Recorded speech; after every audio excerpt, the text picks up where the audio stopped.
தொய்வு வரும், உங்களுக்குள்ளேயும் வந்திருக்கும். அந்த தொய்வெல்லாம் வச்சுக்காதீங்க.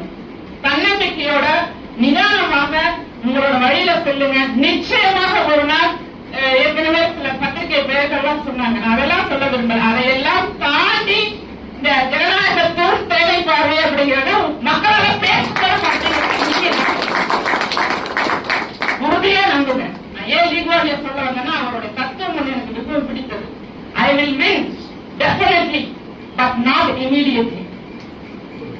I will win definitely, கண்டிப்பாக நான் வெற்றி பெறுவேன், ஆனால் உடனடியாக அல்ல. அப்ப அதற்கு தேவையான ப்ராசஸிங் டைம் ஒன்று இருக்கு. நாம நம்மளுடைய வெற்றி இலக்கை நோக்கி செல்வதற்கான கால அளவுன்னு ஒண்ணு இருக்கு. அந்த கால அளவுல நிறைய பேர் கேவலப்படுத்துவாங்க, நிறைய பேர் ஏளனப்படுத்துவாங்க, அவச்சொற்களை வீசுவாங்க. அதையெல்லாம் தாங்கி நிற்கும் போதுதான் அந்த வழியோட தான் வெற்றி பிறக்கும் அப்படிங்கறத நம்ம எல்லாருமே தெரிஞ்சுக்கணும். இன்னைக்கு அண்ணன் அவர்கள் யார் யாரையோ கூப்பிட்டு நிறைய நிகழ்ச்சிகள் நடத்துறாங்க. ஏன் செலக்ட் பண்ணி கூப்பிடுறாரு அப்படின்னு சொன்னா அதுல ஒரு எத்திக்ஸ் வச்சிருக்காரு. யாரால அதாவது நான் முதல்ல எப்ப பார்த்தேன்னு கேட்டீங்கன்னா, சரவணன் சகோதரர்கள எம்பி எலெக்ஷன்ல நான் சுயேட்சையாக போட்டிட்டேன், தொட்டி சின்னத்துல போட்டிட்டேன். 2019 எம்பி எலெக்ஷன்ல தென்சென்னை தொகுதியில. அப்போது எனக்கு எங்கெங்கெல்லாம் தொகுதியோட எல்லைகள் இருக்குங்கிறதெல்லாம் அவர் தான் எனக்கு காமிச்சு கொடுத்தாரு.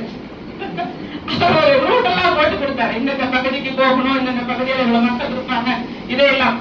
அந்த உதவியை நான் என்றும் மறக்க மாட்டேன், என்றைக்குமே மறக்க மாட்டேன். எனக்கு தெரியும் என்னுடைய பயணமும் மிகப்பெரிய வெற்றியை நோக்கி செல்லும். நிச்சயமாக அரசியல்ல ஒரு அமைச்சராக அதற்கு மேலேயோ கண்டிப்பாக நான் வருவேன். உங்களுடைய உறுதுணையோடு, மக்களோட உறுதியோடு நிச்சயம் வருவேன் என்ற நம்பிக்கை எனக்கு இருக்கு. நான் எந்த நிலைக்கு சென்றாலும் இந்த தேனை பார்வை ஜனநாயகத்தின் நிகழ்ச்சிக்கு நான் வருவேன் என்பதை இந்த இடத்தில் நான் உறுதியாக சொல்றேன். அனைத்து மக்கள் அரசியல் கட்சி அப்படிங்கிறது இன்னைக்கு பேச தொடங்கி விட்டாங்க. ஒரு பெண்மணி கட்சி தொடங்கி இருக்காங்களா? இன்னைக்கு பள்ளிகள்ல கூட நம்ம கட்சி பெயரை சொல்ற அளவுக்கு வளர்ந்துருக்கோங்கிறத நான் கேள்விப்படுறேன். பள்ளிக்கூடத்துல கூட ஆசிரியர்கள் சொல்றாங்க, ஒரு பெண் அரசியல் கட்சி தொடங்கி இருக்காங்கன்னு சென்னையில நிறைய இடத்துல பேசுறாங்கன்னு சொல்றாங்க. இது நான் என்னுடைய பாதை ரொம்ப கடினமானது.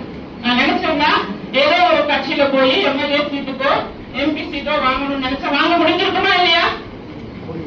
முடியும்ல. ஆனா ஒரு தனித்துவத்தோடு செயல்பட வேண்டும். என்னை நம்பி வரக்கூடிய எளிய மனிதர்களை அரியணையில் ஏற்ற வேண்டும்ங்கிற ஒரு எண்ணத்தோடு நான் செயல்படுறேன்.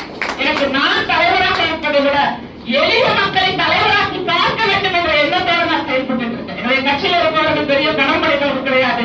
நான் சாதி மதம் பார்ப்பதில்லை. எல்லாத்தையும் தாண்டி